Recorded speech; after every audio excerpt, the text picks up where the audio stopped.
micron gauge and micron readings and what can affect them. So many people have bought for automotive these field piece gauges, and they have a lot of advantages. All gauges with a micron meter is better than no micron meter at all. A micron meter really isn't the only thing for looking for leaks. The reason you use a micron gauge is when you put together a system, supposedly you have no leaks because you did it correct. So when you're using a micron gauge, you're not looking for leaks. You're proving that you have removed the moisture out of the system when you put it under a vacuum. Right now you can see I have it at 26 microns, and I've been grafting it out, and you can see it's going into 1 hour right now. At that point is 1 hour. And at 26.5 microns, water boils at negative 54 degrees Celsius. So if I had even an ice cube and it was 53 degrees Celsius, the ice cube would be flashing off and getting smaller like hot ice, dry ice, you know, made out of CO2. You know how it doesn't melt, it doesn't get wet, and there's not a puddle of water off of it. So if I put a ice cube inside a container at 26 microns, it would just disappear. It would vaporize right into a gas. So I'm going to show you the difference between using a micron gauge with a silicone hose directly off a vacuum pump directly to the tank.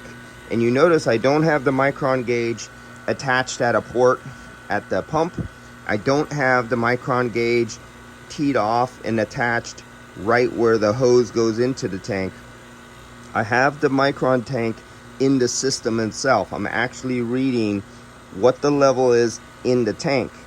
If I put this and I attached it off a tee off the side of the hose, I would be reading what is coming off of the hose, and then you have this little restriction and the bend and everything.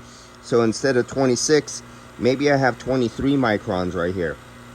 If I took this same gauge and I put it over here, maybe I have 10 microns over here. So you see, as you get farther away from your source, and the bigger your source, the higher the micron level is. And you got to remember, in your gauges, your micron gauge is located here, but your hoses are long before it gets to your source. Your car, your heat pump, you know, your chiller, whatever you're working on. So in this case, I have two tanks. I'm going to keep it level and even, so I'm not doing two tanks and two different pumps at one time. I'm going to make this series of videos all using one tank, so we're always using the same micron gauge attached to the same port, not disturbed, on the same tank. And we already know that I've flat lined out. You could see the curve coming down there, and you could see it actually, see the time, it reads the time right there, 28 minutes, and you see the time go up, 44 minutes, 55 minutes, 1 hour and 5 minutes. So basically right here we're flatlining right now, so it's not going down anymore.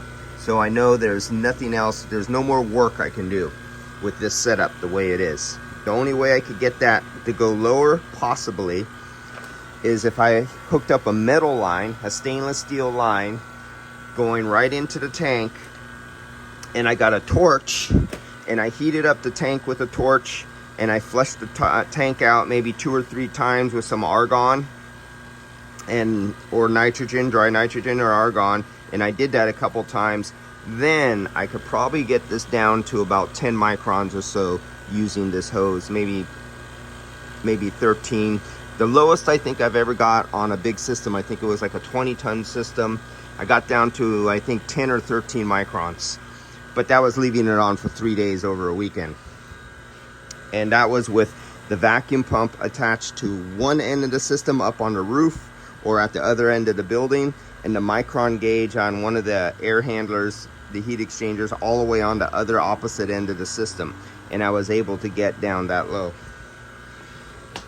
Now, many of you guys, of my subscribers, have already bought these hoses, and they come with a different assortment, attachment assortment here. As you can see, here's your standard little 1/4" attachment right here. This was the first generation 3/8 inch attachment. Now you see that long neck there, and you see the size of the hole, looking at it like that. So here's the second generation. They modified it. It's really short and stubby. If you look carefully, the hole is bigger. The hole's a little bit bigger.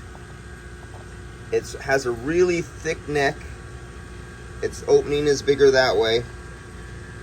And it's a little, and even the gasket they use, the gasket is even thinner in this one to give you more flow. So they improved, and this is the second generation for an upgrade for your hoses from the original. Oh, this one was the 1/2 inch. This is what it is. This is the 3/8. Okay. This was, as you see here, this is a lot bigger. This is 3/4 inch. I was showing you the wrong one. This one is almost as big. The opening in the 3/8 new generation, second generation for the 3/8 is literally bigger than the 3/4 inch. This is a 3/4 inch. This is a 3/8 inch.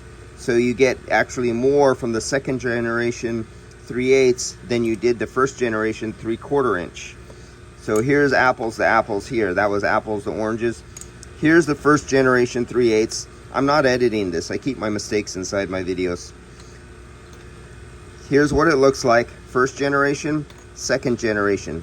3/8, 3/8. And you can see the difference. You get a lot more flow through this one. And this is what we're going to be using today.